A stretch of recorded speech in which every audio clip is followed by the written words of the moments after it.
اللهم صل على محمد وآل محمد. صل على محمد. أعوذ بالله من الشيطان الرجيم.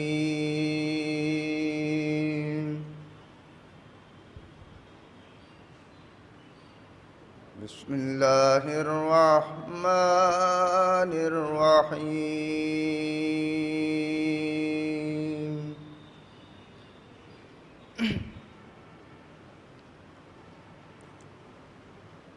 كل الطعام كان حلا لبني إسرائيل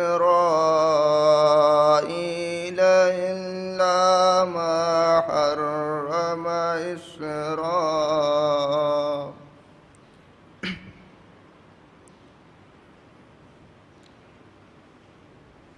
كل الطعام كان حلا لبني إسرائيل إلا ما حرم إسرائيل على نفسه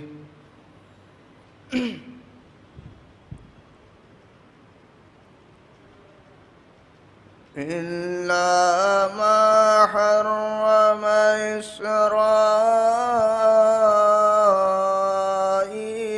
على نفسه من قبل أن تنزل التوراة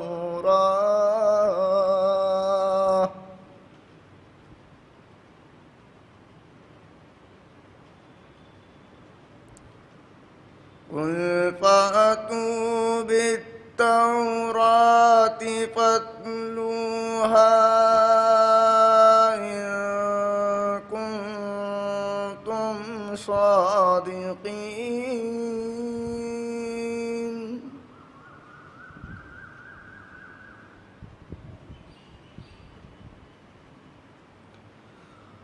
فمن افترى على الله الكذب من بعد ذلك فأولئك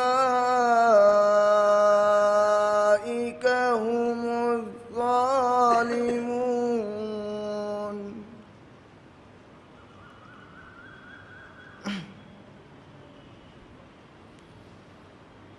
قل صدق الله فاتبعوا ملة إبراهيم حنيفا وما كان من المشركين.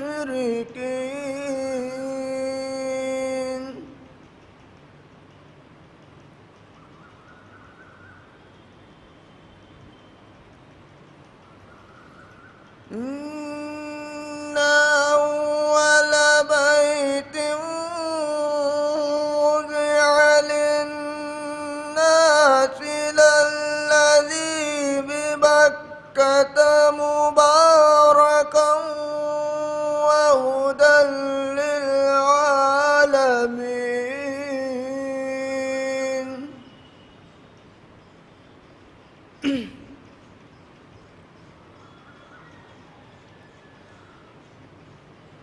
فيه آيات بينات مقام إبراهيم ومن دخله كان آمنا.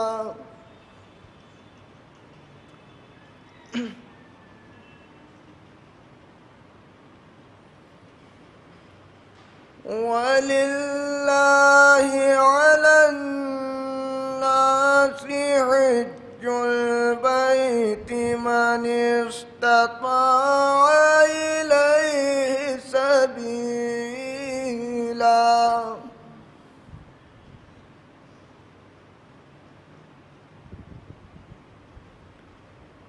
ومن كفر فإن الله غني عن العالمين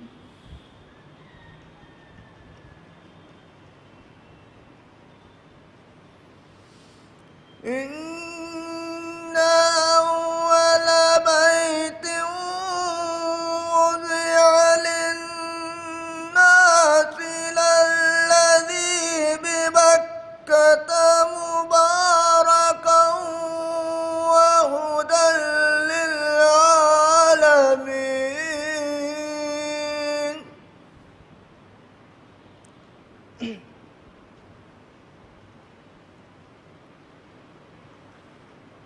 فيه آيات بينات مقام إبراهيم ومن دخله كان آمنا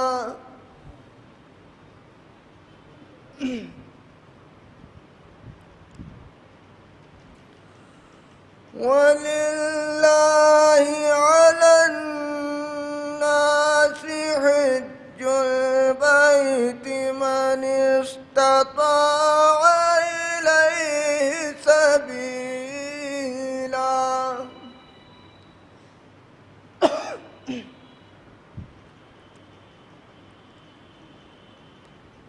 ومن كفر فإن الله غني عن العالمين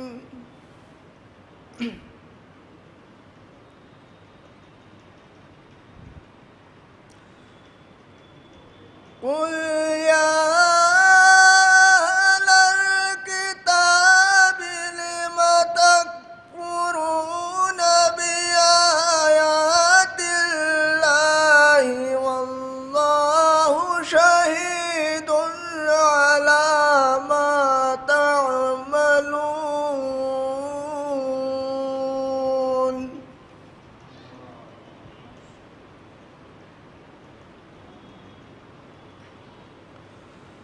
قل يا أهل الكتاب لم تصدون عن سبيل الله من آمن تبغونها عوجا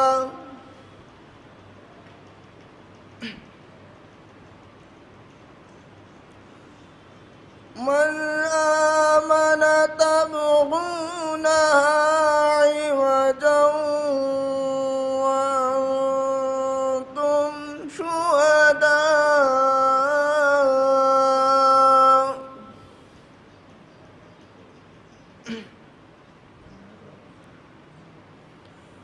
وما الله بغافل عما تعملون صدق الله العلي العظيم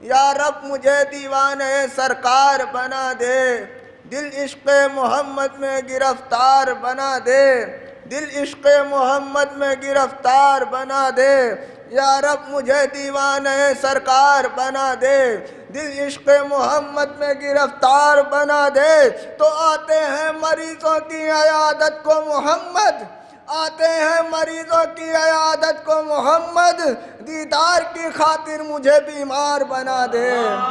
آتے ہیں مریضوں کی عیادت کو محمد، آتے ہیں مریضوں کی عیادت کو محمد، دیدار کی خاطر مجھے بیمار بنا دے۔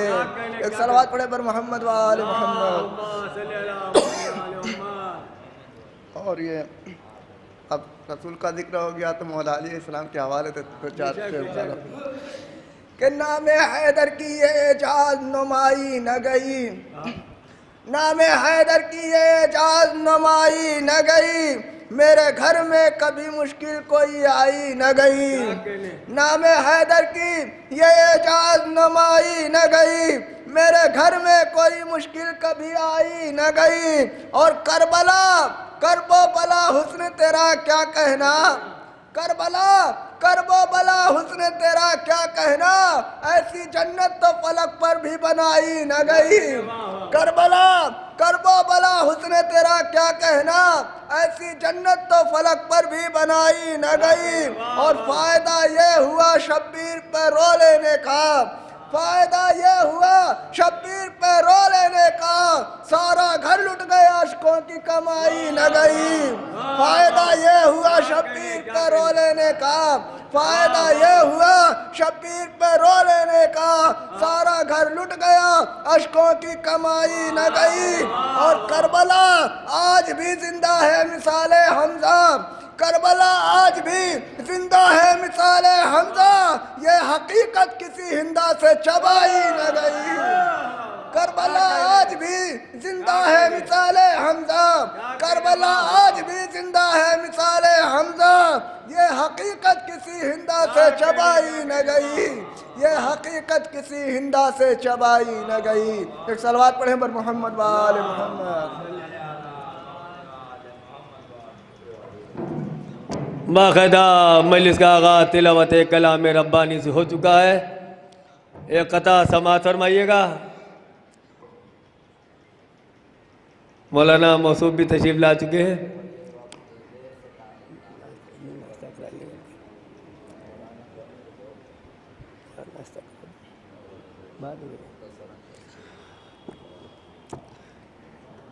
قطع سماعت فرمائیے گا کہ وہ کہہ رہے ہیں جیو ذکر مرتضیٰ کے بغیر، وہ کہہ رہے ہیں جیو ذکر مرتضیٰ کے بغیر، بتاؤ کیسے کوئی سانس لے ہوا کے بغیر، بتاؤ کیسے کوئی سانس لے ہوا کے بغیر۔ اور زمانے بھر میں فقط ایک در بطول کا ہے، زمانے بھر میں فقط ایک در بطول کا ہے، جہاں خیرات بھی ملتی ہے التجا کے بغیر، جہاں خیرات بھی ملتی ہے التجا کے بغیر۔ اور کہا خدا نے نبی سے پکارو حیدر کو، کہا خدا نے نبی سے پکارو حیدر کو، ارے کہیں ہوئی ہے فتح شاہ لا فتح کے بغیر، ارے کہیں ہوئی ہے فتح شاہ لا فتح کے بغیر۔ اور وہ کیسے بن گئے، وہ کیسے بن گئے رضی اللہ اے میرے مولا، وہ کیسے بن گئے رضی اللہ اے میرے مولا۔ ارے جب کئی نبی نہ بنے جب تیری رضا کے بغیر، جب کئی نبی نہ بنے جب تیری رضا کے بغیر۔ اب میں گزارش کرتا ہوں جناب کمیل صلی اللہ علیہ وسلم سے تشریف لائے۔ نعرہ صلوات۔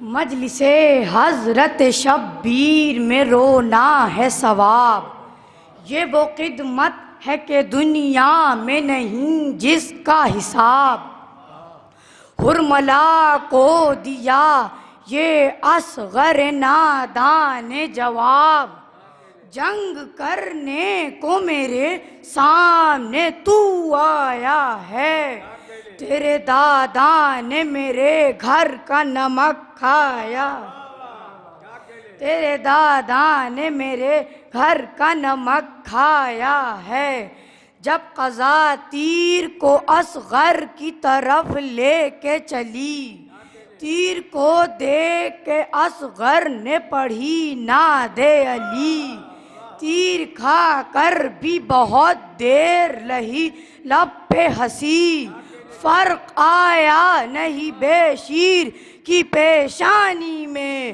ہرملا ڈوب جا اب جا کے کہیں پانی، ہرملا ڈوب جا اب جا کے کہیں پانی میں، دیکھ لے تیرے لیے اور تیرے گھر کے لیے چوڑیاں لایا ہوں میں شام کے لشکر کے لیے، چوڑیاں لایا ہوں میں شام کے لشکر کے لیے۔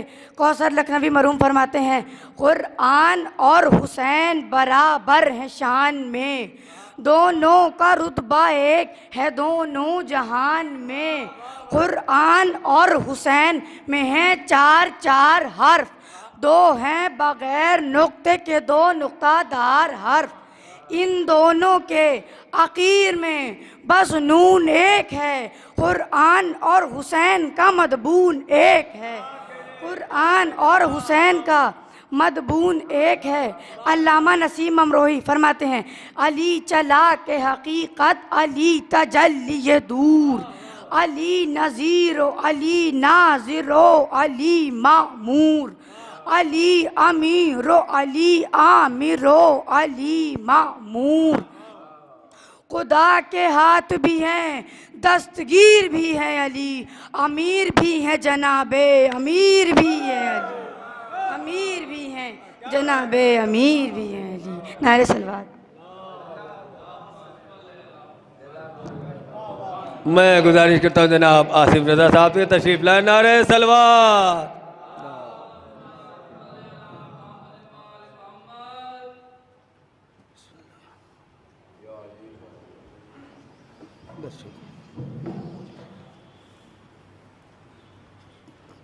چار مصرے سماعت فرمائیں۔ نعرہ صلوات کا سہارا دے دیں۔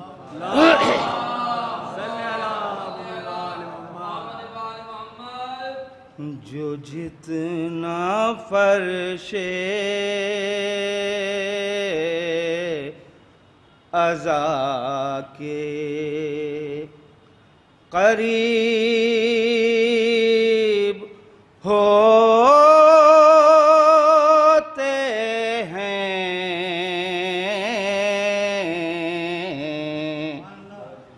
جو جتنا فرش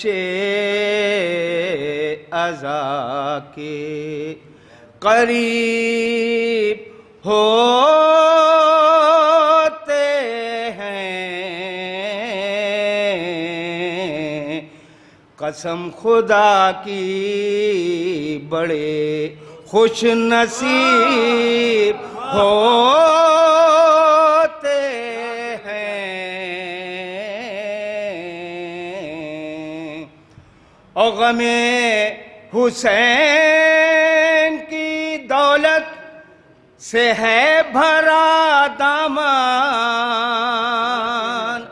غم حسین کی دولت سے ہے بھرا دامان، ارے کہاں حسین کے شیدا غریب ہوتے ہیں۔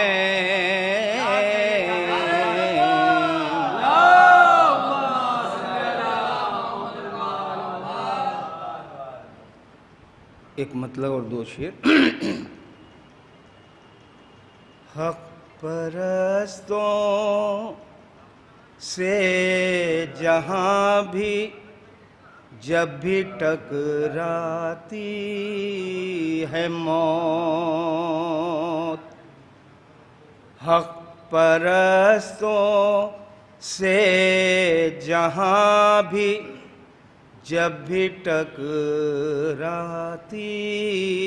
ہے موت، حق پرستوں سے جہاں بھی جب بھی ٹکراتی ہے موت خود پشیماں ہو کے کترا کے نکل جاتی ہے موت عاشق آل محمد کو کہاں آتی ہے موت عاشق آل محمد کو کہاں آتی ہے موت ان کو جنت کی بشارت آ کے دے جاتی ہے موت عاشق آل محمد کے لیے نعمت ہے موت عاشق آل محمد کے لیے نعمت ہے موت ان کو پیغام میں شہادت آ کے دے جاتی ہے موت. ایک نعرے صلوات کا سارا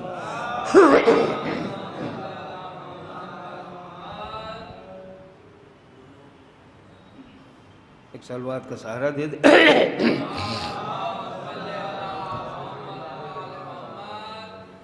ایک مطلب اور دو شعر اور زحمت تمام. دعائے سیدہ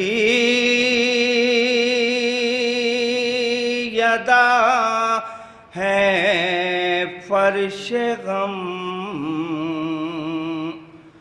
پر بیٹھ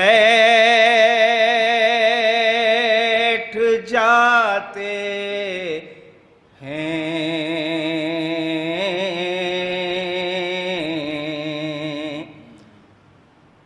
دعائے سیدہ ہے فرش غم پر بیٹھ جاتے ہیں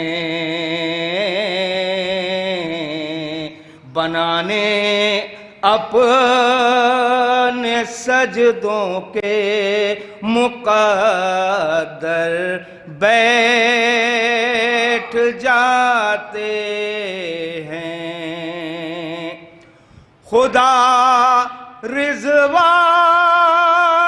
کو درزی بنا کر بھیج دیتا ہے محمد کے پسر تو بات کہہ کر بیٹھ جاتے ہیں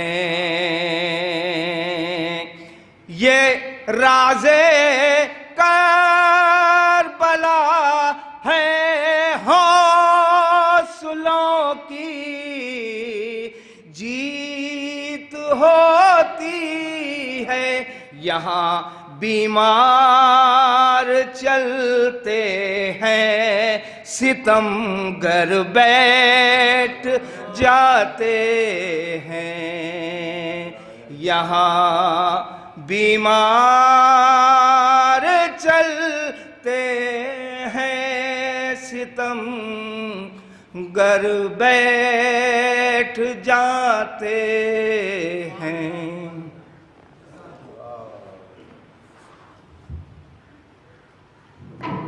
اب حضرات سے گزارش ہے تھوڑا سا گیپ ہے آپ حضرات تھوڑا سا آگے تشریف لے آئیں تو یہ گیپ بھر جائے گا. اب میں گزارش کرتا ہوں جناب مسلم صاحب سے کہ تشریف لیں. نعرہ صلوات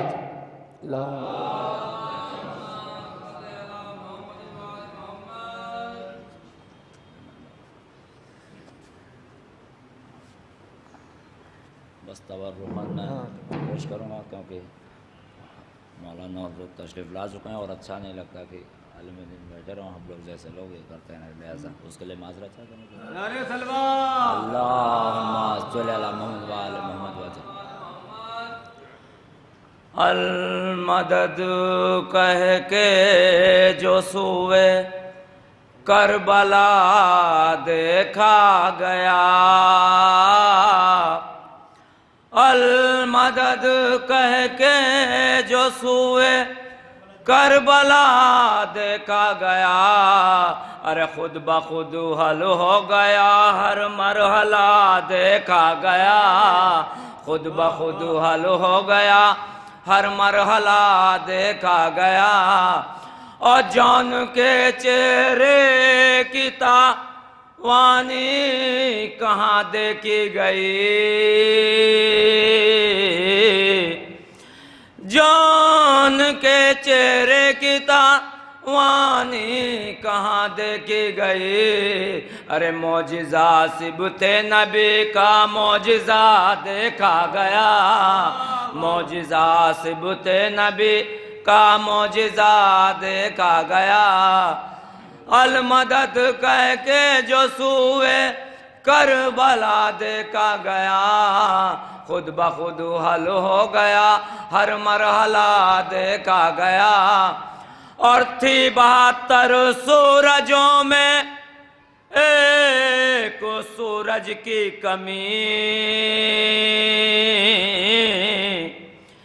تھی 72 سورجوں میں ایک سورج کی کمی ارے رات بھر حر جری کا راستہ دیکھا گیا رات بھر حر جری کا راستہ دیکھا گیا تھی 72 سورجوں میں ایک سورج کی کمی رات بھر حر جری کا راستہ دیکھا گیا اور شہ کے پروانوں میں پہلا نام جنت کا ملا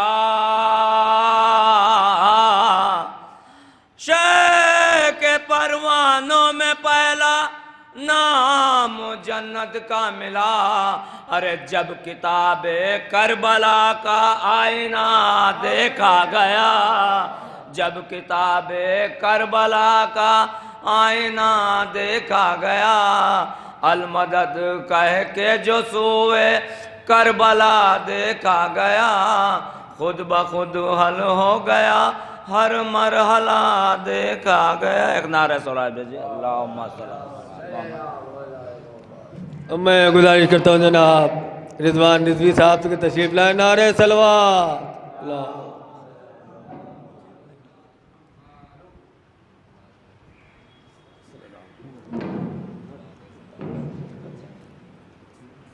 مولانا مسعود تشریف فرمائیں اس لیے زیادہ وقت نہیں لیں گے 2-3 شعر اور کلام ہمارے عزیز بھائی نے بھی جنت کا تذکرہ کیا کہ جنت میں سب جائیں گے عرض کرتے ہیں کہ مسکرا کر سر میدان شہادت رن میں مسکرا کر سر میدان شہادت رن میں دھجیاں ظلم کی بے شیر اڑا دیتا ہے دھجیاں ظلم کی بے شیر اڑا دیتا ہے اور دیکھیے گا منا بھائی یہ معصوم و غیر معصوم کے لوگ بہت بحث کرتے ہیں اس شعر سے آپ سمجھیے کہ دھجیاں ظلم کی بے شیر اڑا دیتا ہے اور ہر قدم پوچھ کے رکھتی ہے امامت جس سے ہر قدم پوچھ کے رکھتی ہے امامت جس سے مرتبہ صرف یہ زینب کو خدا دیتا ہے اور شعر دیکھیے گا کہ جس کے دامن میں نہ ہوں اشک عزائے شبیر اس کو رضوان در جنت سے بھگا دیتا ہے جس کے دامن میں نہ ہوں اشک عزائے شبیر اس کو رضوان در جنت سے بھگا دیتا ہے جنت کا تذکرہ ہوا تو جنت میں ہمیں یقین ہے کہ ہم سب جنت میں جائیں گے جنت کا ایک نظارہ ہے کہ وہاں جائیں گے تو کیا ہوگا صرف 4-5 شعر تصور چاہتا ہوں کہ خلد میں ہم بتائیں کیا ہوگا خلد میں ہم بتائیں کیا ہوگا ارے ہر طرف ذکر کربلا ہوگا اور ہر جگہ ہوں گے بس عزا خانے، ہر جگہ ہوں گے بس عزا خانے، ہر جگہ ہوں گے بس عزا خانے، اور مجلس غم کا سلسلہ ہوگا، اور سب کی آنکھوں میں اشک غم ہوں گے، سب کی آنکھوں میں اشک غم ہوں گے، اور رومال سیدہ ہوگا، اور رومال سیدہ ہوگا۔ جو لوگ جنتیں بانٹ رہے ہیں، فتوے دیتے ہیں جنت، ان کے لیے شعر ہے کہ کس کی جنت ہے کس کی دوزخ ہے، کس کی جنت ہے کس کی دوزخ ہے، ارے کس کی جنت ہے کس کی دوزخ ہے، حشر کے دن یہ فیصلہ ہوگا، حشر کے دن یہ فیصلہ ہوگا، اور بدعتی کیا کہیں گے محشر میں، کہ بدعتی کیا کہیں گے محشر میں، جب پیمبر کا سامنا ہوگا، جب پیمبر کا سامنا ہوگا۔ یہ شعر اس میں نصیحت ہے کہ یقیناً ہم جنت میں جائیں گے، لیکن اعمال بھی اچھے کرنا پڑیں گے۔ ایک صلوات بھیجیں بر محمد والے محمد، دو شعروں میں کہ اپنے اعمال کو کرو شاداں، اپنے اعمال کو کرو شاداں، ارے شہ کی مادر کا سامنا ہوگا، اور ہاتھ سینے پہ لب پہ نام حسین، ہاتھ سینے پہ لب پہ نام حسین، ہاتھ سینے پہ لب پہ نام حسین، قمبری کا یہ مشغلہ ہوگا، خلد میں ہم بتائیں کیا ہوگا، خلد میں ہم بتائیں کیا ہوگا، ہر طرف ذکر کربلا ہوگا۔ صلوات بھیجے بر محمد والے محمد۔ صلی اللہ۔ میں بڑے نہایت و ادب و احترام کے ساتھ گزارش کرتا ہوں حجت الاسلام عالی جناب مولانا حسنین باقری صاحب قبلہ سے کہ مجلس 40واں برائے سال ثواب فاطمہ خاتون بنت نواب شہریار مرزا صاحب کی مجلس و خطاب فرمائے۔ جو حضرت تھوڑا سا میں مومنین سے گزارش کرتا ہوں، تھوڑا سا آپ لوگ آگے آ جائیں، جو گیپ ہے وہ گیپ بڑھ جائیں۔ نعرہ صلوات صلی اللہ۔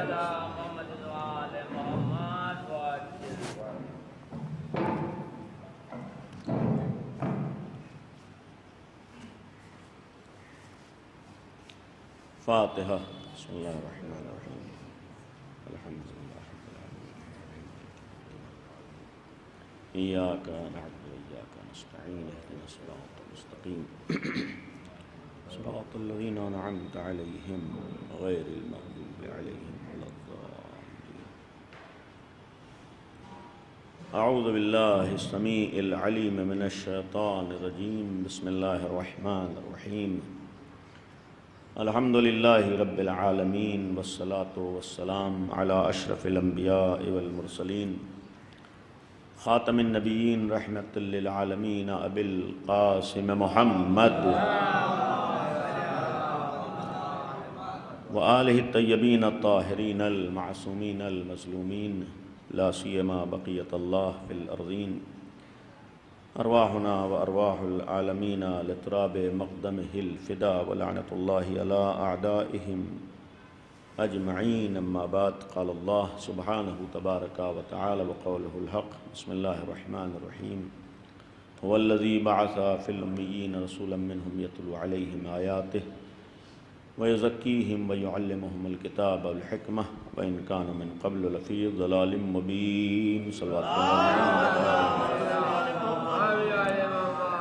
گزارش ہے ایک دفعہ سورہ حمد اور 3 دفعہ سورہ قل هو اللہ کی تلاوت فرما کر مرحومہ فاطمہ خاتون عرف محجبین بنت نواب شہریار مرزا صاحب کی روح کو اصال کر دیں صلی اللہ علیہ محمد وآل محمد صلی اللہ علیہ محمد وآل محمد بسم اللہ الرحمن الرحیم الحمد للہ رب العالمین الرحمن الرحیم مالک یوم الدین ایاک نعبد و ایاک نستعین اهدنا الصراط المستقیم صراط الذین انعمت علیہم غیر المغضوب علیہم ولا الضالین بسم اللہ الرحمن الرحیم قل هو اللہ احد اللہ الصمد لم یلد ولم یولد ولم یکن له کفوا احد بسم اللہ الرحمن الرحیم قل هو اللہ احد اللہ الصمد لم یلد ولم یولد ولم يكن له كفوا أحد بسم الله الرحمن الرحيم قل هو الله أحد الله الصمد لم يلد ولم يولد ولم يكن له كفوا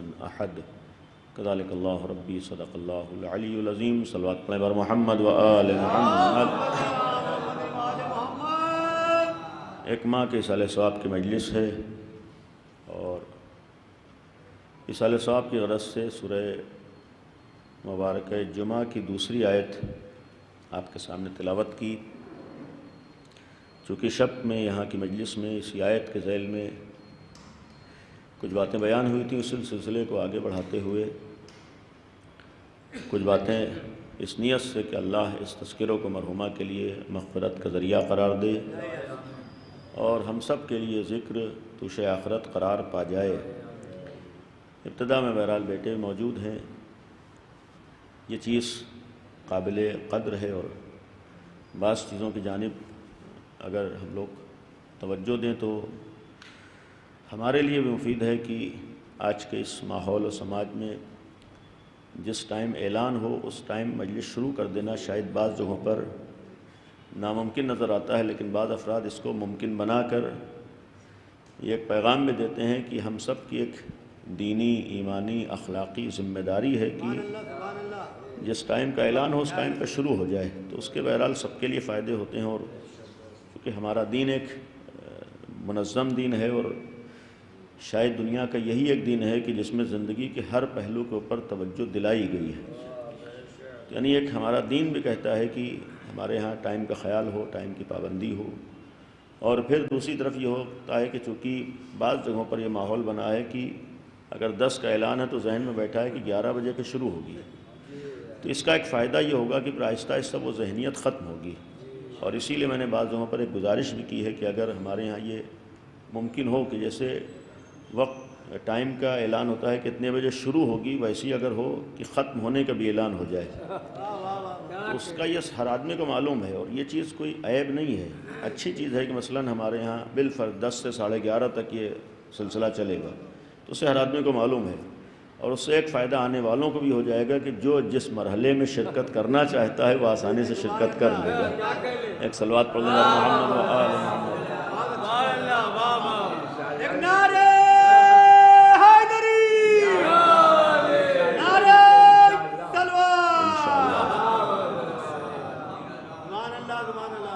جو آیت آپ کے سامنے تلاوت کی ہے اس میں 2 باتیں ہیں، اس آیت کے ذیل میں 2 موضوع ہیں، ایک تعلیم ہے، دوسرے تربیت ہے۔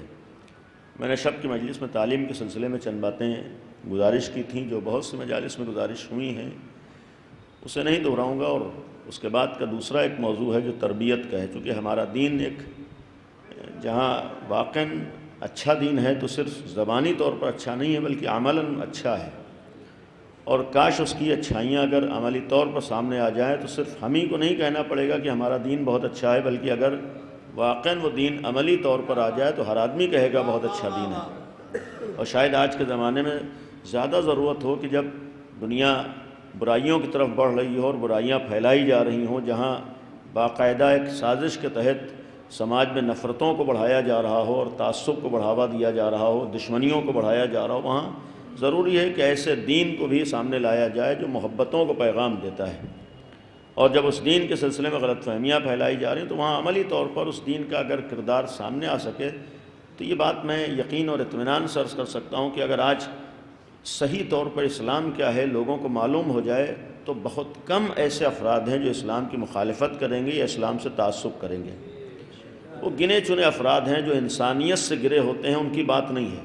جن کے اندر انسانیت پائی جاتی ہے، جن کے اندر انسانیت ہے، جن کے اندر فطرت انسانی ہے، اگر ان تک صحیح اسلام کا پیغام پہنچ جائے، میں یہاں سے ذمہ داری سے عرض کر رہا ہوں کہ اگر صحیح طور پر وہ اسلام کو سمجھ لیں، اسلام تک پہنچ جائیں تو ہرگز اسلام کے سلسلے میں نہ تو حسد کا شکار ہوں گے، نہ نفرت کے شکار ہوں گے، نہ بغض کا شکار ہوں گے۔ یعنی یہ ایک مکمل طور پر میں بہرحال ذمہ داری سے عرض کر رہا ہوں کہ اسلام میں ایک اچھائیوں کا نام اسلام ہے، خوبیوں کا نام اسلام ہے، عدالت کا نام اسلام ہے، نیکیوں کا نام اسلام ہے۔ اسلام صرف کسی کرتے و پیجامے کا نام نہیں ہے، اسلام تمام اچھائیوں کے مجموعے کا نام ہے۔ یعنی جہاں انسانیت ہو، جہاں عدالت ہو، جہاں خوبیاں ہوں، جہاں اچھائیاں ہوں، اسے اسلام کہا جاتا ہے۔ اسلام کو ہم اس رخ سے دیکھیں۔ ہمارے ہاں شاید ایک غلط فہمی تاریخ میں یہ بھی ہوئی ہے کہ بہت سے لوگوں نے لوگوں سے دین کو پہچاننا چاہا ہے، یہیں سے غلط فہمی ہوئی۔ یعنی لوگ سوچتے ہیں کہ جو مسلمان ہوگا ویسے ہی اسلام ہوگا۔ یہ قانون غلط ہے۔ کبھی بھی کسی مذہب و دھرم والے کو دیکھ کر اس دھرم و مذہب کو نہیں پہچانا جا سکتا ہے۔ آج ہم اپنے ملک میں بھی کسی بھی دھرم و مذہب والے کو دیکھ کر اس کے مذہب کے سلسلے میں فیصلہ نہیں کر سکتے ہیں، اس لیے کہ دھرم کچھ کہتا ہے، مذہب کچھ کہتا ہے اور اس کے ماننے والے کچھ اور کرتے ہیں۔ یہ آج ہر مذہب میں ہو رہا ہے۔ کوئی مذہب تعصب نہیں سکھاتا ہے، کوئی مذہب نفرت نہیں سکھاتا ہے، کوئی مذہب ظلم کی تعلیم نہیں دیتا ہے، لیکن آپ کو ہر مذہب والا ظلم کرتا ہوا بھی دکھائی دے گا، نفرت کی بات کرتا ہوا بھی دکھائی دے گا، دشمنی کی بھی بات بھی کرتا ہوا دکھائی، جبکہ اس کا مذہب یہ نہیں کہہ رہا ہے، یہ خود انسان ہے۔ تو اس کے معنی یہ ہے کہ مذہب والا اور ہوتا ہے اور مذہب اور ہوتا ہے۔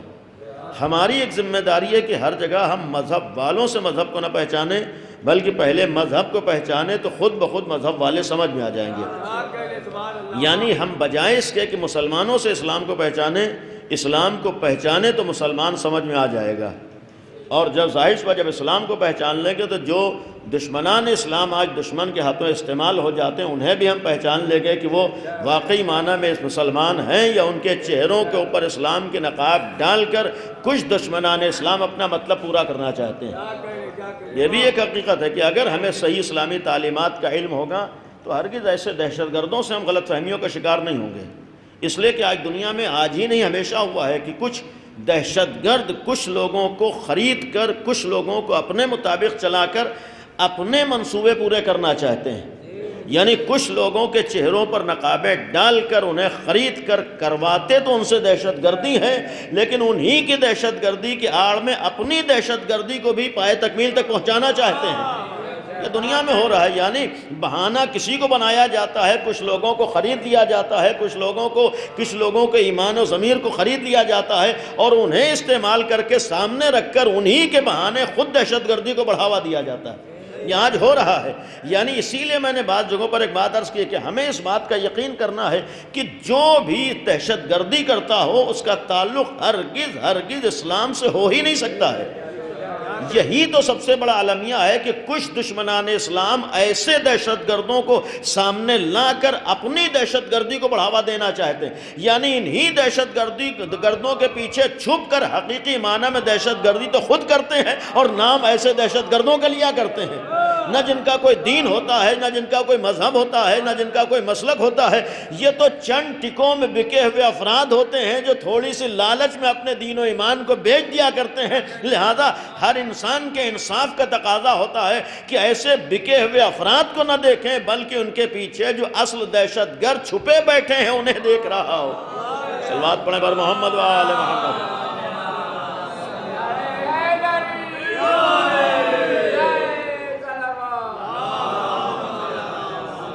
لہذا اسلام تو بہرحال بہت اچھا دین ہے، بہت اچھا مذہب ہے، اور اس کا ایک ثبوت یہاں یہ بھی عرض کروں گا اسلام کی اچھائیوں کے سلسلے میں۔ واقعاً اگر ہم بغیر کسی تعصب کے غور کریں، اسلامی تاریخ کو دیکھیں، یعنی نبی سے آج تک تقریباً 1400 سال مکمل ہو گئے، یعنی اسلام کو مکمل ہوئے۔ حالانکہ یہ بھی ایک وضاحت کر دوں کہ اسلام 1400 سال پرانا اسلام نہیں ہے، یعنی یہ دین 1400 سال پرانا دین نہیں ہے، بلکہ 1400 سال پہلے دین مکمل ہوا ہے۔ لیکن مکمل ہونا اور ہوتا ہے اور اس دین کا آنا اور ہوتا ہے۔ اسلام 1400 سال پہلے آیا نہیں ہے، 1400 سال پہلے اسلام مکمل ہوا ہے، اس لیے کہ اسلام کسی انسان کا بنایا ہوا قانون نہیں ہے، بلکہ جس خدا نے اس انسان کو بنایا ہے اس کے بنائے ہوئے قانون کا نام اسلام ہے۔ تو جب اس کے بنائے ہوئے قانون کا نام اسلام ہے تو جس دن اس نے پہلے انسان کو بھیجا ہے تو بغیر قانون کے نہیں بھیجا ہے، بلکہ قانون کے ساتھ اس دنیا میں بھیجا ہے۔ اسی لیے سب سے پہلا انسان و آدمی جو اس دنیا میں آیا ہے آدم کی شکل میں، وہ صرف آدم بن کے نہیں آیا ہے بلکہ نبی بن کر آیا ہے۔ نبی کے معنی یہ ہوتے ہیں جو ادھر سے قانون لے کر آتا ہے۔ نبی کے معنی خبر لانے والے کے ہوتے ہیں، یعنی اللہ نے اگر کسی انسان اور آدمی کو روئے زمین پر بھیجا ہے تو بغیر دین و قانون کے نہیں بھیجا ہے بلکہ دین و قانون کے ساتھ بھیجا ہے۔ لہٰذا جو سب سے پہلا انسان آیا ہے، نبی بن کر آیا ہے، یہ دنیا کے سامنے پیغام دیا ہے کہ اللہ نے خالی انسانوں کو نہیں بھیج دیا ہے بلکہ انسانوں کے ساتھ ساتھ ایک قانون بھی بھیجا ہے، ایک دین بھی بھیجا ہے جسے دین اسلام کہا جاتا ہے۔ اس کے معنی یہ ہے کہ اسلام کا آغاز تو اس وقت سے ہے جب سے انسانیت کا آغاز ہے، یعنی جب سے انسانیت کا آغاز ہے اس وقت سے اسلام ہے۔ ہاں یہ اور بات ہے کہ اس زمانے میں لوگوں کی صلاحیتیں اتنی نہیں تھیں کہ اسلام کو سمجھ سکتے، ابھی ماحول نہیں تیار تھا، زمین ہموار نہیں تھی، لہذا اسلام حالات اور تقاضوں کے ساتھ آتا رہا۔ بلکہ یہ کہا جائے کہ جتنا جتنا انسانیت پروان چڑھتی رہی ویسا ویسا ادھر سے قوانین آتے رہے، اور جب مکمل طور پر زمین ہموار ہو گئی تب اللہ نے اپنے آخری نبی کے ذریعے سے دین کو مکمل کیا ہے۔ چونکہ یہاں معاملہ صرف دین کے ادھر سے آنے کا نہیں تھا بلکہ جو دین ادھر سے آیا ہے اس دین کے قیامت تک کی حفاظت کا بھی معاملہ تھا۔ لہٰذا جب غدیر میں آ کر قیامت تک کے محافظین کا اعلان ہو گیا تب اللہ نے دین کی تکمیل کا اعلان کیا ہے۔ یہ غدیر میں صرف ولایت علی کا اعلان نہیں تھا بلکہ دو چیزوں کا اعلان تھا۔ جو آدم کے زمانے سے دین آ رہا تھا آج وہ دین مکمل ہو رہا ہے، اور صرف مکمل اس بنیاد پر ہو رہا ہے چونکہ اب علی ابن ابی طالب کے ذریعے سے اسی نسل میں قیامت تک دین کی حفاظت کرنے والے موجود ہیں۔ لہذا جب حفاظت کرنے والے ہوں گے تو مکمل دین کائنات کے سامنے پیش کیا جائے گا۔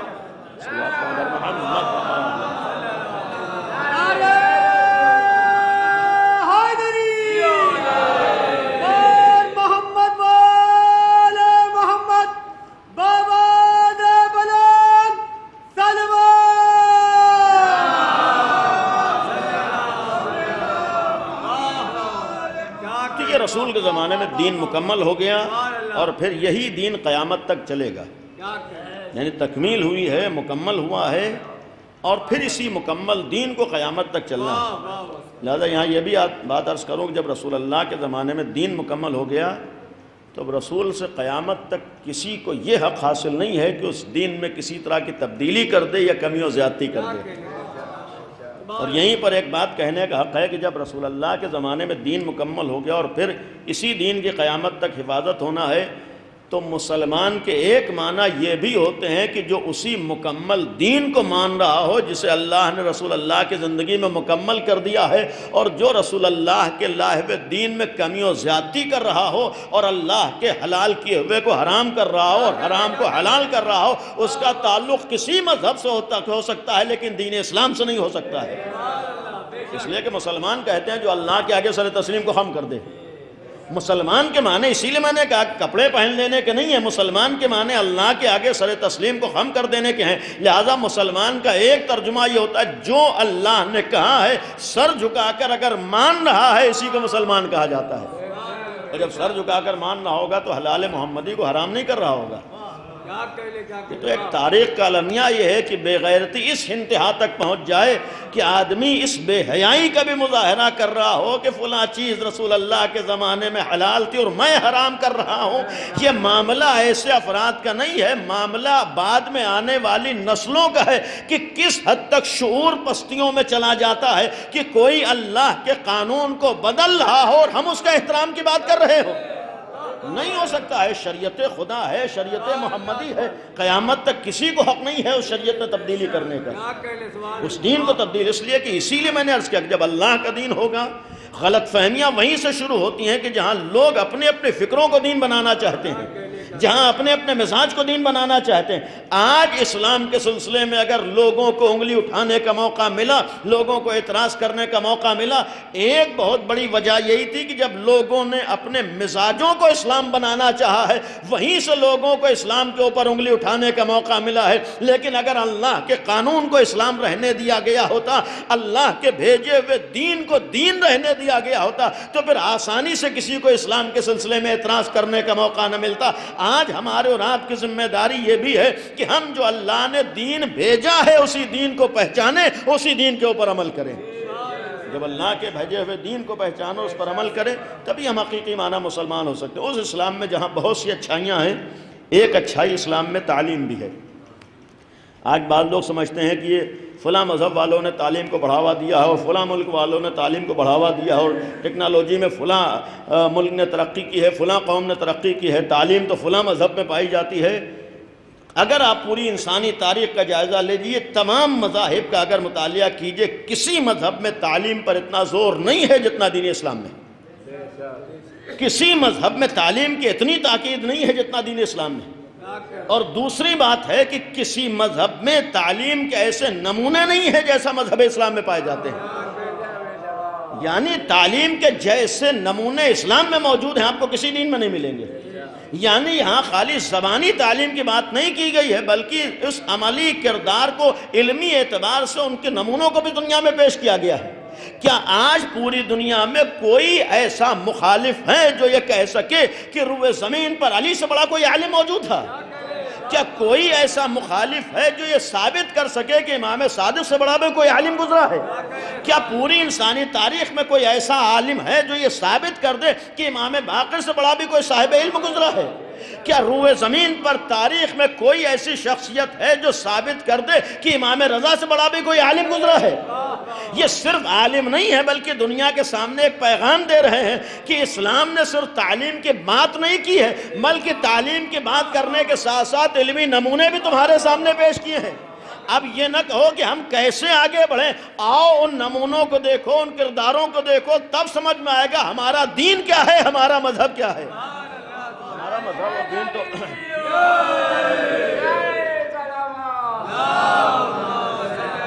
ہمارا دین و مذہب تو سب سے زیادہ تعلیم کی بات کرتا ہے. آپ کو کسی مذہب میں نہیں ملے گا کہ اس مذہب والا بننے کے لیے پڑھنا لکھنا ضروری ہے.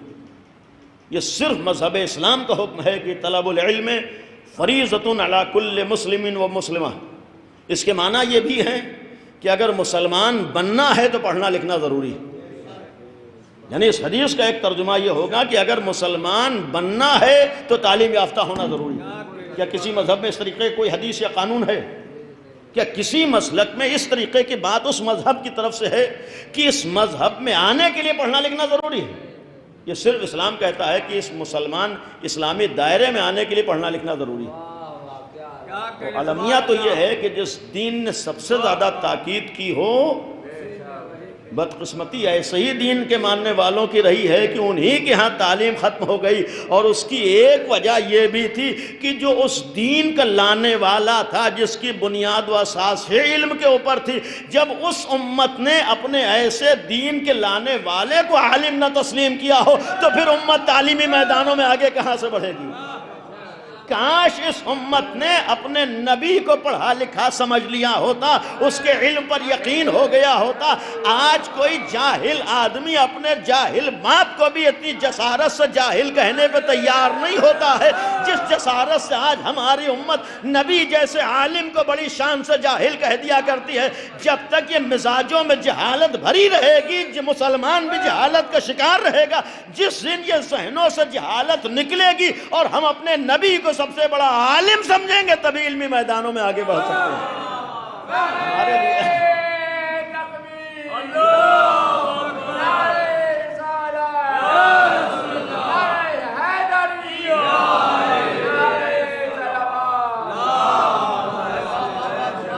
یہ بھی ایک ضرورت ہے کہ ہم اپنے نبی کو، حقیقت یہی ہے کہ نبی سے بڑا کوئی عالم نہیں ہے۔ اور میں نے بعض جگہوں پر ایک جملہ عرض کیا ہے، شیعی نقطہ نظر سے ہمارا عقیدہ یہ ہے اور یہی حق ہے کہ اس کائنات میں من الاولین الی الآخرین اللہ کے بعد اگر کوئی سب سے بڑا عالم ہے تو ہمارا نبی، سب سے بڑا اگر کوئی عالم ہے تو ہمارا نبی، پیغمبر سے بڑا کوئی عالم نہیں۔ اور نبی کے بعد اگر کوئی عالم ہے تو اسے مولائے کائنات امیر المومنین حضرت علی ابن ابی طالب علیہ السلام۔ بس اس سلسلے میں ایک بات کہ نبی اگر بہت بڑے عالم تھے تو لوگ ان کے علم کو نہیں مانتے۔ ایک وجہ یہ ہے کہ نبی نے پڑھا کہاں ہے، سب سے بڑی وجہ یہ ہے کہ نبی نے پڑھا کہاں ہے۔ بہرحال بہت سے جوابات ہیں، صرف ایک بات میں اس سلسلے میں عرض کروں گا کہ ہمارے یہاں شب میں نے عرض کیا تھا کہ جو نبی کا خاندان ہے، نبی کا گھرانہ ہے، نبی کے جانشین ہیں، ایک امت کی بدقسمتی یہ بھی ہوئی کہ نبی تک پہنچنے کا جو راستہ تھا اس کو صحیح طور پر نہیں پہچانا، لہذا نبی کو نہ پہچان سکے۔ یعنی جو نبی تک پہنچنے کا راستہ تھا، ظاہر سی بات ہے کہ جب جاہل کے دروازے پر آپ جائیے گا تو آپ کو جہالت نظر آئے گی، اگر عالم کے دروازے پر آئیے گا تو آپ کو علم دکھائی دے گا۔ کاش یہ امت صاحب علم کے دروازے پر آئی ہوتی تو اسے معلوم ہوتا کہ علم کیا ہوتا ہے، تعلیم کیا ہوتی ہے، نبی کتنا بڑا عالم ہوتا ہے۔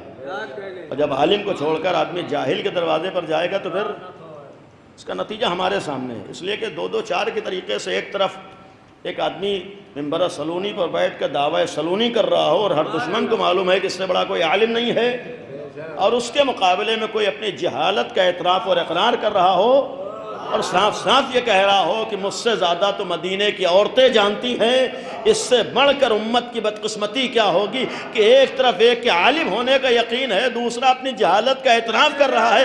اگر عالم کو چھوڑ کر جاہل کے پیچھے آدمی جائے گا تو نتیجے میں جہالت ہی آئے گی۔ اگر ہم نے پہلے دن عالم کو پہچانا ہوتا، عالم کے راستے پر، سوال یہ ہے کہ کیسے انہوں نے کس سے پڑھا ہے۔ یہی ایک ہے کہ اگر نبی پڑھے لکھے ہوتے تو کوئی نہ کوئی پڑھانے والا ہوتا۔ اس کا ایک جواب بہرحال بہت سے ہیں۔ شب میں نے عرض کیا تھا کہ ہمارے ہاں سلسلہ امامت میں، خاندان نبوت میں جانشین نبی جو مولائے کائنات سلسلہ شروع ہوا، ان میں 8ویں کڑی 8ویں امام، امام علی رضا علیہ السلام، اور ان کا لقب عالم آل محمد تھا۔ یعنی 8ویں امام کا ایک لقب عالم آل محمد تھا۔ اور شب میں نے عرض کیا تھا کہ عالم آل محمد کی شہرت اور اس نام سے مشہور ہونے کی وجہ کہ اس گھرانے کا عالم، اس کی ایک وجہ یہ بھی تھی کہ تھوڑا بہت جب امام کو موقع ملا تو امام نے اس طریقے سے اپنے مشن کو پہنچایا تھا کہ لوگوں کو معلوم ہوا کہ ہاں یہ پڑھا لکھا گھرانہ ہے۔ دوسری ایک وجہ یہ تھی کہ مامون نے امام رضا کے مقابلے میں کوشش کی تھی کہ اس گھرانے کی یہ علمی پہچان ختم ہو جائے اور لوگ ہم کو پڑھا لکھا سمجھنے لگیں۔ یعنی باقاعدہ مامون کی کوشش تھی کہ اس گھرانے کی یہ پہچان ختم ہو جائے، اور جیسے اب تک یہ لوگ پڑھے لکھے کہے جاتے تھے، اب دنیا والے ہم کو پڑھا لکھا سمجھیں۔ یعنی یہ مامون نے کوشش کی تھی، لیکن مامون تو کامیاب نہ ہو سکا کہ شاید اس کے بعد ہم لوگ امام رضا کے صحیح سیرت پہ عمل نہ کر سکے۔ یعنی مامون تو کامیاب نہ ہو سکا، امام رضا نے اپنے خاندانی پہچان کو بچا لیا کہ ہم سے بڑا کوئی عالم نہیں ہوتا ہے۔ اب ظاہر سی بات جو کوشش مامون نے کی ہو تو صرف مامون نہیں کوشش کرے گا، بلکہ اس راستے پر چلنے والا ہر آدمی کوشش کرے گا۔ یعنی اگر اہل بیت کے مقابلے میں یہ کوشش ہوئی کہ یہ پڑھے لکھے مشہور نہ ہو بلکہ ہم پڑھے لکھے مشہور ہو جائیں، تو ظاہر سی بات اہل بیت کے سیرت پر چلنے والوں کے مقابلے پر آنے والے یہ کوشش ہمیشہ کریں گے کہ پڑھا لکھا اگر خاندان مشہور ہو تو ہمارا خاندان ہو آل محمد کے چاہنے والے نہ ہوں۔ امام رضا کے مقابلے میں مامون تو کامیاب نہ ہو سکا، لیکن اس کے بعد ہماری تھوڑی غفلت و بے توجہی کا نتیجہ یہ ہوا کہ جو ہماری پہچان تھی ہم نے توجہ نہ دی، لہذا آج دوسرے سامنے آ گئے، ورنہ حق تو یہ تھا کہ ہم اس پہچان کو باقی رکھتے۔ ہونا یہ چاہیے تھا کہ ہم تعلیم میں آگے بڑھتے، محنت کر رہے ہوتے، اس لیے کہ ظاہر سی بات ہے کہ اگر باپ نے محنت کر کے اپنی پہچان بنا لی ہے اور بیٹا بھی اتنی ہی محنت کرے تو باپ کی پہچان کو بچا لے جاتا ہے۔ یعنی اگر اولاد بھی محنت کر لے جائے تو باپ کی پہچان کو بچا لے جاتی۔ کاش ہم علی والوں نے بھی اتنی محنت کی ہوتی کہ آل محمد کی جو پہچان یہ تھی کہ ان سے بڑا کوئی عالم نہیں تھا، تو ہماری بھی اتنی محنت ہوتی کہ دنیا یہ کہتی کہ علی والوں سے زیادہ کوئی پڑھا لکھا نہیں ہوتا۔ یہ چاہیے تھا کہ ہم بھی محنت کرتے، اور اگر تھوڑی غفلتیں ہوئی ہیں، جب بھی آدمی بیدار ہو جائے بہتر ہوتا ہے۔ جب بھی آدمی خواب غفلت سے بیدار ہو جائے، جاگ جائے تو اس کے لیے بہتر ہے، اس لیے کہ معاملہ ہاتھ سے نہیں نکلا ہے، ابھی بھی وقت ہے۔ اگر آج بھی ہم بیدار ہو جائیں اور یہ ہمارا مشن ہو جائے کہ آج اگر دنیا میں کوئی سب سے زیادہ پڑھا لکھا ہونا چاہیے وہ علی کے چاہنے والے ہونا چاہیے۔ ہر ایک کی ذمہ داری، ہر ایک پڑھے، ہر ایک اپنے سلسلے میں تعلیم کی بات کرے، لیکن سب سے زیادہ جسے حق ہے تعلیم کے سلسلے میں توجہ دینے کی وہ علی والے ہیں، وہ اہل بیت کے چاہنے والے ہیں۔ آج ہمارا مشن ہونا چاہیے کہ ہم آگے بڑھیں گے، آج مشن ہونا چاہیے کہ ہم تعلیم کی طرف آگے آئیں گے، ہم علمی میدانوں میں آگے بڑھیں گے۔ ورنہ شب میں بھی اشارہ کیا تھا کہ جب تعلیم سے آدمی دور ہوتا ہے تو پھر اسلام کا دعویٰ کر کے بھی عورتوں اور خواتین کی عزت بھی نیلام ہو جاتی ہے، آدمی کی غیرت بیدار نہیں ہوتی۔ اس کا نمونہ اس وقت آپ جا کر اپنے کو بے غیرتی سے جو مسلمان حکمراں کہہ رہے ہیں ان کی حالت دیکھ لیجئے۔ ابھی یہ دنیا کا سب سے بڑا دہشت گرد ان اسلامی ملکوں کا دورہ کر رہا ہے، یعنی اس وقت اس لیے کہ ظلم اس کے ذریعے سے ہو رہا ہے، یعنی جس کا ظلم ثابت ہے، جس کی دہشت گردی ثابت ہے، آج وہ اسلامی ملکوں کا دورہ کر رہا ہے۔ اور یہ مسلمانوں کی بے غیرتی ہے کہ خواتین، چلیے مرد کسی حد تک بے غیرتی کا شکار ہو جائے، یعنی بے حیائی بے غیرتی اس حد تک پہنچ جائے کہ آج ایک طاغوت کو خوش کرنے کے لیے نہ تو ناموس کا خیال ہے، نہ اپنی خواتین کا خیال ہے، نہ اپنی بیٹیوں کا خیال ہے۔ اور یہ کس لیے ہے؟ اس کی ایک وجہ یہ بھی ہے کہ اگر ان بے غیرتوں کے پاس علم و تعلیم و ٹیکنالوجی ہوتی تو یہ آج غلامی اور سر جھکانے پر مجبور نہ ہوتے۔ غلامی کی ایک وجہ یہ بھی ہے کہ جب علم سے خالی ہوں گے تو ہر ایرے غیرے کے آگے سر بھی جھکانا پڑے گا، غلامی بھی کرنا پڑے گی، ان کے ساتھ ذلت و رسوائی کا شکار بھی ہونا پڑے گا۔ اگر انہوں نے مال کے ساتھ، دولت کے ساتھ، تیل جیسی نعمت کے ساتھ تھوڑا بہت علم و ٹیکنالوجی پر توجہ دی ہوتی تو نہ تو یہ غلامی کی زندگی گزار رہے ہوتے، نہ بے غیرتی کی زندگی گزار رہے ہوتے۔ یہ تو ہمارے سامنے نمونہ ہے۔ صرف اسلام اسلام کہہ دینے سے عزت نہیں ملتی ہے، محنت کرنے سے انسان کو عزت ملتی ہے۔ انسان جب محنت کر کے آگے بڑھتا ہے تب سر اٹھا کر وہ جی سکتا ہے۔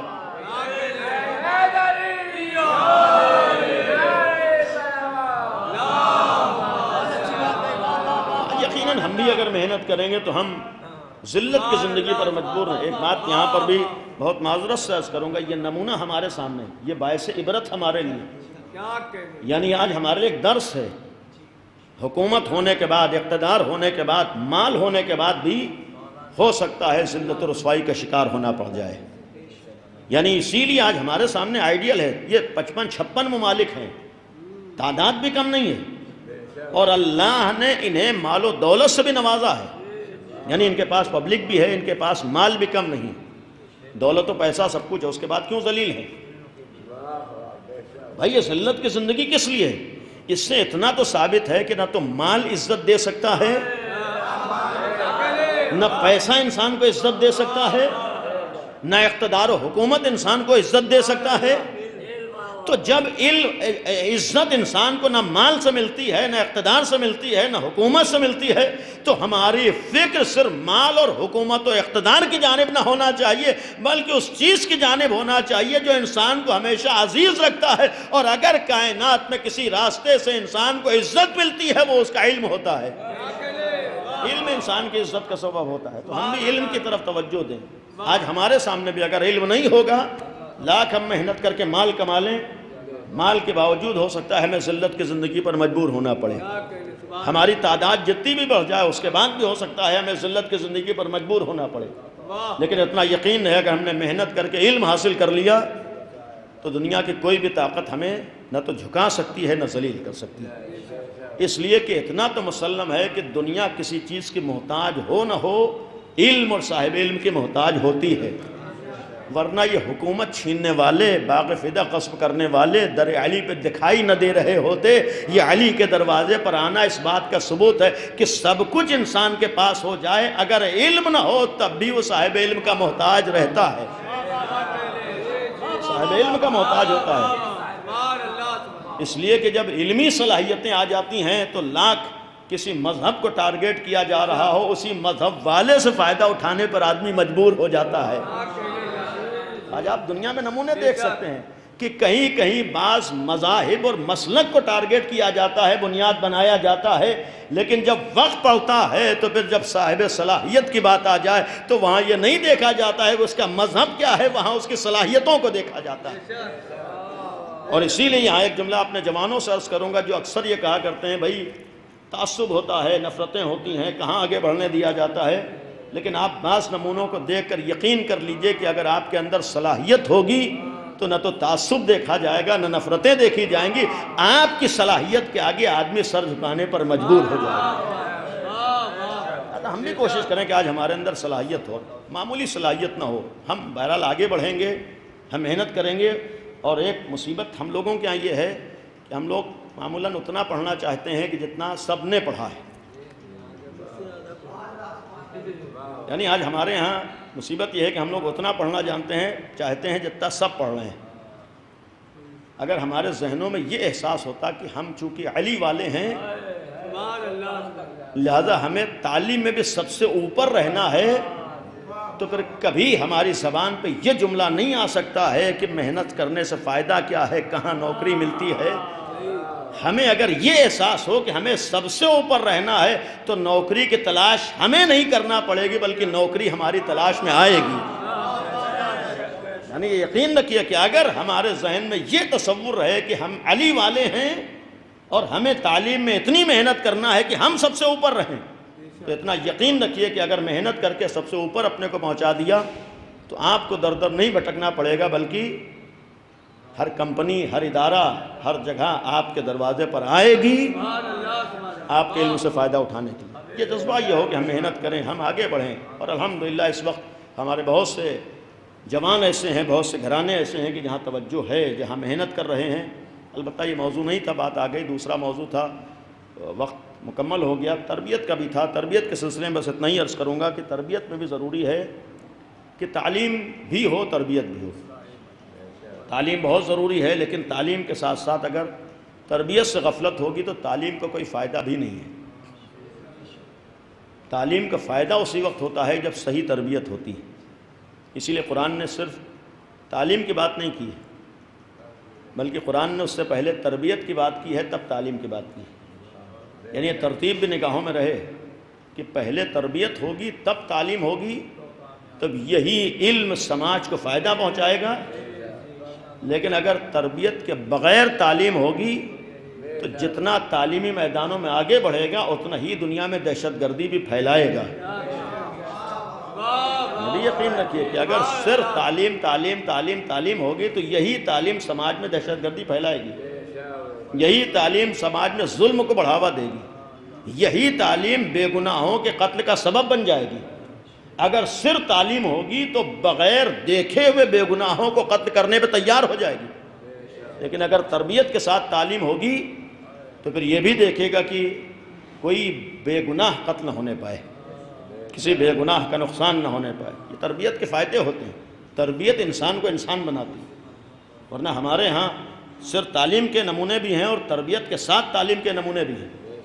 جہاں صرف تعلیم کا نمونہ ہے تو آدمی علم حاصل کرنے کے بعد جب کرسی پہ بیٹھتا ہے تو اپنے علم کو اپنی جیب بھرنے کا ذریعہ سمجھتا بیٹھتا ہے. یہ وہاں ہوتا ہے جہاں تربیت کے بغیر تعلیم ہوتی ہے.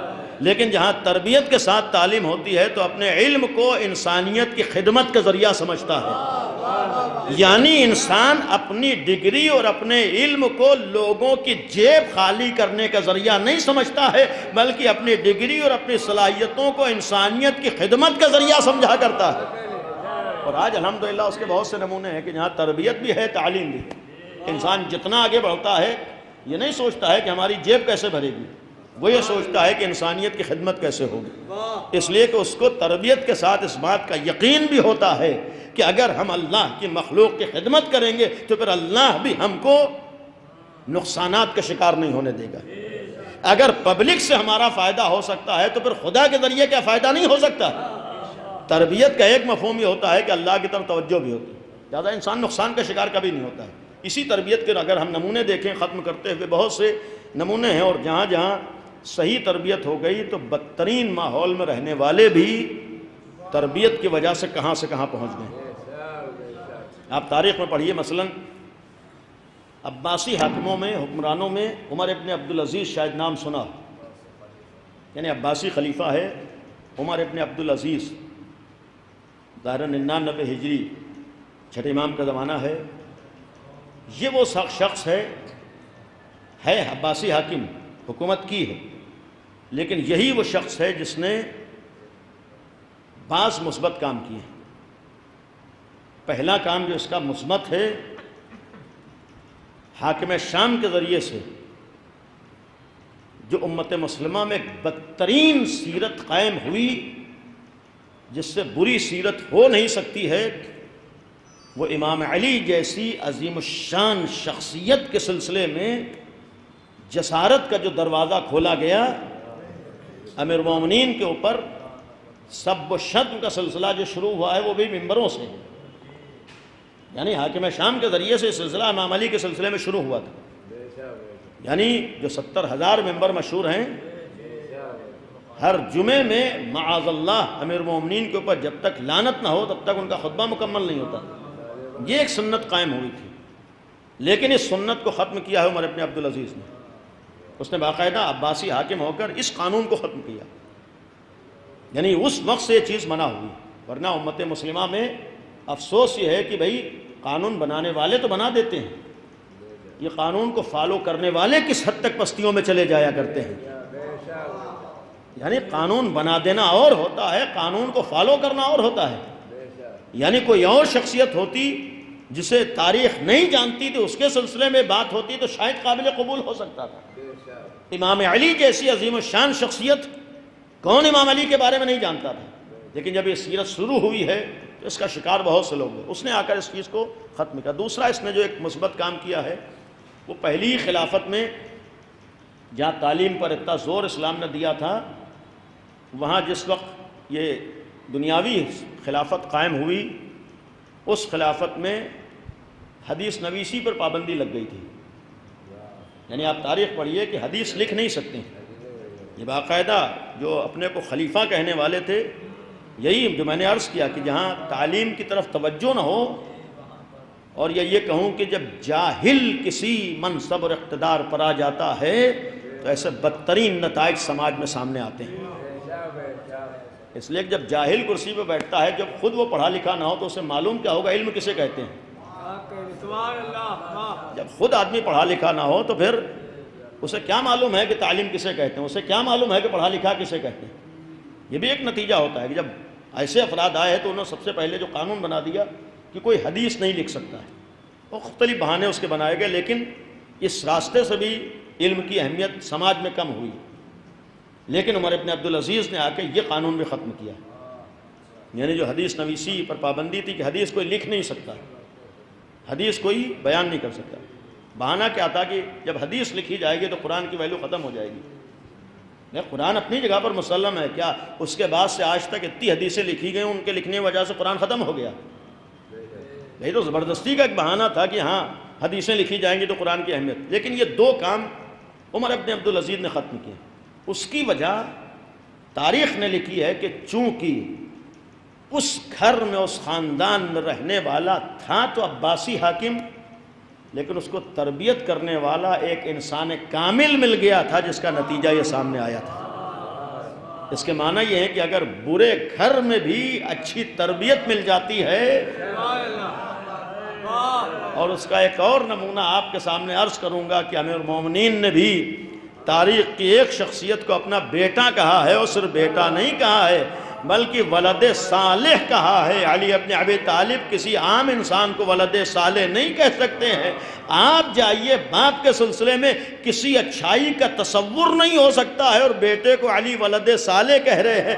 اس کی وجہ بھی تاریخ نے یہی لکھی ہے، جب ماں پاک دامن ہو اور پاک دامنی کے ساتھ کسی کی اچھی تربیت کر دے تو پھر غلط باپ کا بیٹا بھی نیک ہو جاتا ہے اور صالح ہو جاتا ہے۔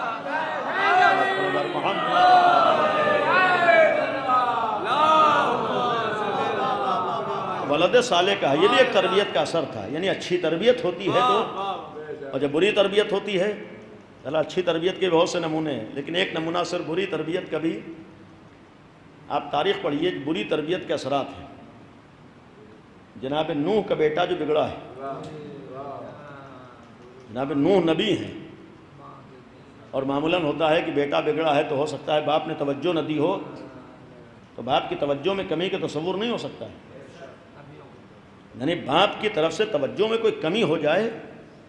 جو جناب نوح جن کے لیے قرآن نے کہا 950 سال جس نے انسانوں کی ہدایت کی کوشش کی ہو، تو اپنے بیٹے کی کس حد تک کوشش کرے گا؟ یعنی ایک باپ نے اپنے بیٹے کی ہدایت کی کتنی کوشش کی ہوگی؟ ہر آدمی جب کرتا ہے تو نبی کیا نہیں کرے گا؟ لیکن جناب نوح کا بیٹا بھی بگڑ گیا، جہنمی ہو گیا، صاف صاف ہے کہ جہنمی تھا۔ جناب نوح کا بیٹا ہے قرآن میں، اس کی وجہ اگر تاریخ میں پڑھی، اس کی وجہ یہ تھی کہ صحیح ہے باپ تو نبی تھا لیکن جو تربیت کرنے والی ماں ملی تھی وہ بری تھی۔ اس کے معنی یہ ہے کہ اگر کوئی نبی کی بیوی بھی صحیح نہ ہو تو لاکھ نبی کا بیٹا صحیح، وہ نبی کا بیٹا بھی صحیح نہیں ہو سکتا ہے۔ اس کے معنی یہ ہے کہ خالی نسبتیں معیار نہیں ہوتی ہیں بلکہ خود اس کا کردار و عمل معیار ہوا کرتا ہے۔ ولو جناب نوح کی بیوی ہے لیکن اپنے بیٹے کی گمراہی کا سبب بن گئی، لہذا کسی نبی کی زوجہ کو معیار نہ سمجھا جائے بلکہ اس کے کردار و عمل کو معیار سمجھا جا رہا ہو۔ اگر ایک ماں اپنے بیٹے کی گمراہی کا سبب بن سکتی ہے تو ام المومنین بھی پوری امت کی گمراہی کا سبب بن سکتی ہے، گمراہی کا سبب ہو سکتی ہے۔ اس لیے کہ جب تک خود انسان صحیح راستے پر نہ ہو تب دوسروں کو بھی گمراہی کے راستے تک لے کر جاتا ہے۔ یہ اثر ہوتا ہے انسان کی زندگی میں تربیت کا۔ اگر صحیح تربیت مل جائے تو پھر بدترین ماحول کے افراد بھی بہترین انسان بن جاتے ہیں، اور صحیح تربیت نہ مل سکے تو پھر اچھے سے اچھے گھرانے و خاندان کے افراد بھی بہک سکتے ہیں، بھٹک سکتے ہیں۔ لہذا ہم صرف اگر آج توجہ ہوئی ہے تعلیم کی، صرف تعلیم پہ بھروسہ نہ کریں۔ اگر پڑھائی لکھائی کی طرف توجہ ہوئی ہے تو صرف اسی پہ بھروسہ نہ کریں۔ صرف اچھے کالج کی فکر نہ ہو، صرف اچھی یونیورسٹی کی فکر نہ ہو، صرف اچھی فیس کی فکر نہ ہو، بلکہ اس سے زیادہ فکر ہو کہ ہمارے بچے کی صحیح تربیت ہو جائے۔ اس لیے کہ اچھا پڑھ لینا کمال نہیں ہے، اچھا انسان بن جانا کمال ہے۔ اس وقت تک تعلیم کا اثر نہیں ہو سکتا ہے جب تک صحیح تربیت نہیں ہوگی، اور تربیت میں جو بہترین کردار ادا کرتی ہیں وہ مائیں ہوتی ہیں۔ یقیناً باپ بھی زحمتیں کرتا ہے، مشقتیں برداشت کرتا ہے۔ باپ کی زحمت و مشقت کم نہیں ہوتی ہے، لیکن اتنا یقین رکھیے جو زحمت و مشقت ماں کرتی ہے وہ باپ نہیں کر پاتا ہے۔ جتنا توجہ ماں دے لیتی ہے، اور شاید اسی وجہ سے جو اثر ماں کی تربیت سے ظاہر ہوتا ہے وہ باپ سے ظاہر نہیں ہوتا ہے۔ اور اگر ماں کی تربیت سے واقعی معنی میں یقین کرنا ہو کہ اثر ظاہر ہوتا ہے، اتنا اثر شاید باپ کے ذریعے سے ظاہر نہیں ہو پاتا ہے۔ اس کا نمونہ تاریخ میں امیر المومنین جیسا ایک انسان کامل، جہاں کسی طرح کی کمی کا تصور نہ ہو، جب اسے بھی ایک بہترین انسان اور پاک و پاکیزہ اور باصلاحیت بیٹے کی تمنا ہوئی ہے تو اس نے صرف اپنے اوپر اپنی تربیت پہ بھروسہ نہیں کیا ہے بلکہ جناب عقیل اپنے بھائی سے ایک جملہ کہا ہے، عقیل کسی ایسی خاتون سے شادی کرا دو جس سے عباس جیسا بیٹا پیدا ہو۔ اس کے معنی یہ ہے کہ ماؤں کا کردار بھی انسان کی زندگی میں اثر انداز ہوتا ہے۔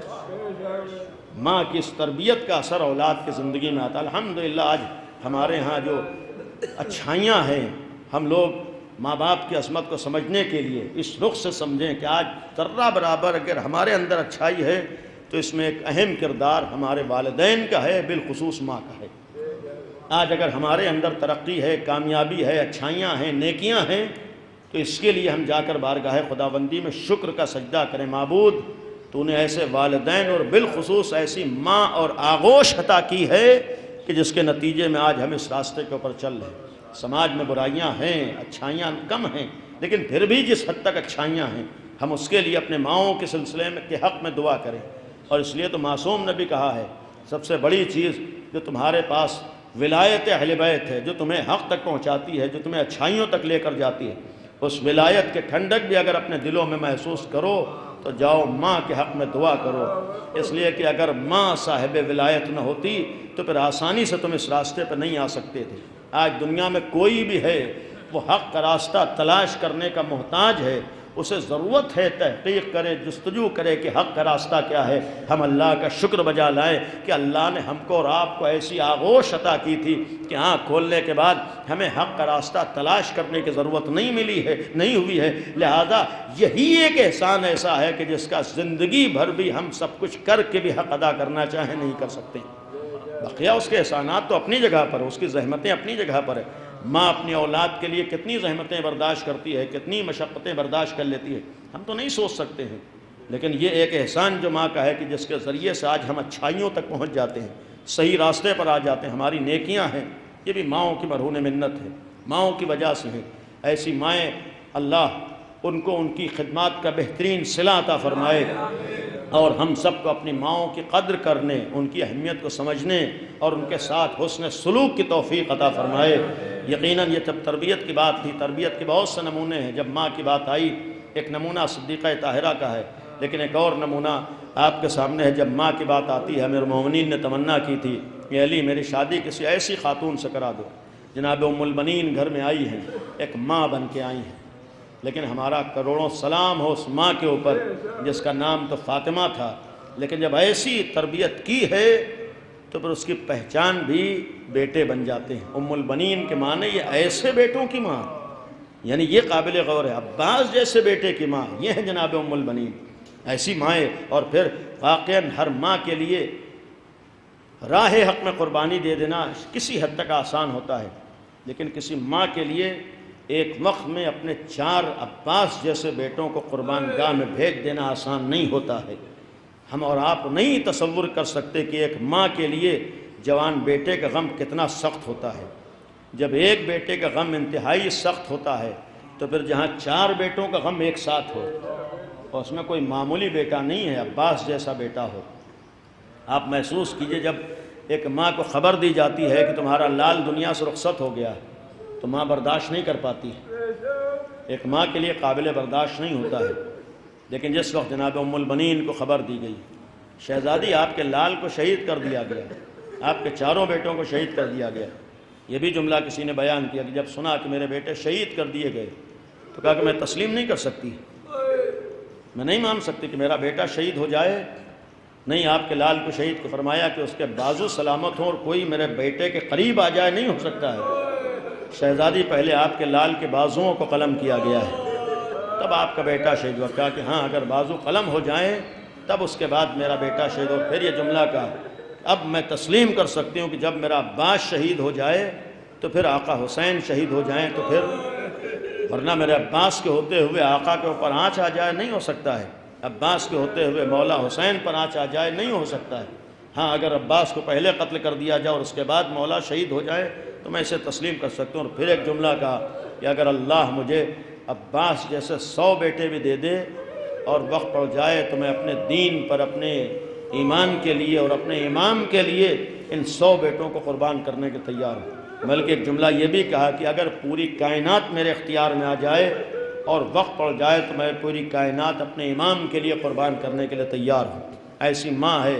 اس ماں کے سلسلے میں بس ایک جملہ ہے، امام کے غم اس حد تک تھا کہ جناب ام البنین نہیں روتی تھیں، تاریخ میں ہے کہ وہ جنت البقیع میں جاتی تھیں، نشان قبر بناتی تھیں اور ایک ایک نشان بنا کر اپنے 4 بیٹوں کا نام لیتی تھیں اور نام لے لے کر کہتی تھی اے بچوں یہ ماں تم پہ نہیں روئے گی، یہ ماں تم پر گریہ نہیں کرے گی، یہ ماں تم پر آنسو نہیں بہائے گی۔ عزیزو جملہ کہتی تھی میں تو اپنے آقا حسین پہ روں گی، میں اپنے مولا حسین پہ آنسو بہاؤں گی۔ لیکن انہی جناب ام البنین کا ایک مرثیہ مشہور ہے، فرمایا کبھی نہیں روتی تھی، کبھی گریہ نہیں کرتی تھی، لیکن جب کہنے والے نے خبر دی ہے جناب عباس کی شہادت کی، تفصیلات معلوم کی کہ میرا بیٹا کیسے شہید کر دیا گیا، تاکہ شہزادی آپ کے بیٹے کے بازو پہلے قلم ہوئے، جب بازو قلم ہوئے تو شہید کیسے ہوئے؟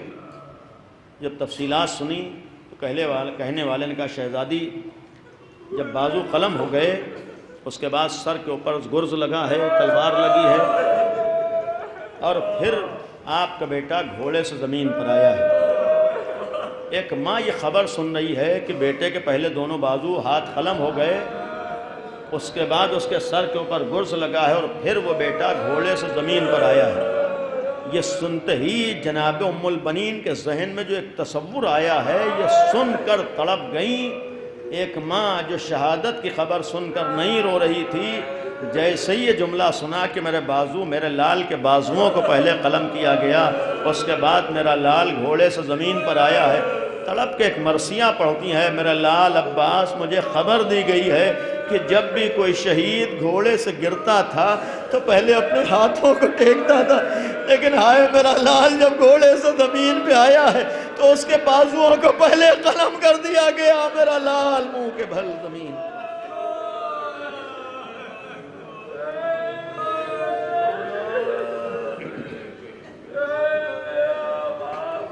الا لعنۃ اللہ علی القوم الظالمین سيعلم الذین ظلموا وأي منقلب ينقلبون۔ خدایا ہماری اس عبادت کو قبول فرما، خدایا اس ذکر کو مرحومہ کی مغفرت کا ذریعہ قرار دے، پالنے والے اہل بیت کا واسطہ ہے، تمام مرحومین کی مغفرت فرما۔ خدایا ہم لوگوں کو اپنے والدین بالخصوص ماں کے ساتھ حسن سلوک کرنے، ان کا حق ادا کرنے کی توفیق عطا فرما۔ پروردگارہ اہل بیت اطہار کا واسطہ ہے، معصومین کا واسطہ ہے، ہم سب کو اسلام کو صحیح طور پر سمجھ کر اس پر عمل کرنے کی توفیق عطا فرما۔ خدایا ہمارے سماج سے ہر طرح کی جہالت کا خاتمہ فرما۔ خدایا ہم سب کو تعلیمی میدانوں محنت کر کے آگے بڑھنے کی توفیق عطا فرما۔ خدایا ہم سب کو توفیق عطا فرما کہ ہم اپنی اولاد کی، اپنے بچوں کے صحیح معنی میں تربیت کر سکیں۔ خدایا ہمارے بچوں کی حفاظت فرما، پالنے والے ہمارے نوجوان نسل کی حفاظت فرما، پالنے والے اہل بیت اطہار کا واسطہ ہے، آل محمد کا واسطہ ہے، دنیا کو ظلم ظالمین سے نجات عطا فرما، پالنے والے دنیا کو دہشت گردی سے نجات عطا فرما۔ خدایا دنیا میں امن و امان قائم فرما، پالنے والے اہل بیت اطہار کا واسطہ ہے، معصومین کا واسطہ ہے، امام زمانہ کے ظہور میں تعجیل فرما، ہم لوگوں کو امام کے ناصروں میں شمار فرما۔ گزارش ایک دفعہ سورہ حمد اور 3 دفعہ سورہ قل واللہ پڑھ کر مرحومہ فاطمہ خاتون عرف محجبین بنت نواب شہریار مرزا صاحب اور جملہ مرحومین مومنین مومنات اپنے تمام اجزاء جو مرحوم ہو گئے ہیں ان سب کی ارواح کو ایصال فرما۔ بسم اللہ علی محمد و آلہ۔ بسم اللہ الرحمن الرحیم، الحمد للہ رب العالمین، الرحمن الرحیم، مالک یوم الدین، ایاک نعبد و نستعین، اهدنا الصراط المستقیم، غیر المغضوب علیہم ولا الضالین۔ بسم اللہ الرحمن الرحیم، قل هو اللہ احد اللہ الصمد، لم یلد ولم یولد ولم یکن له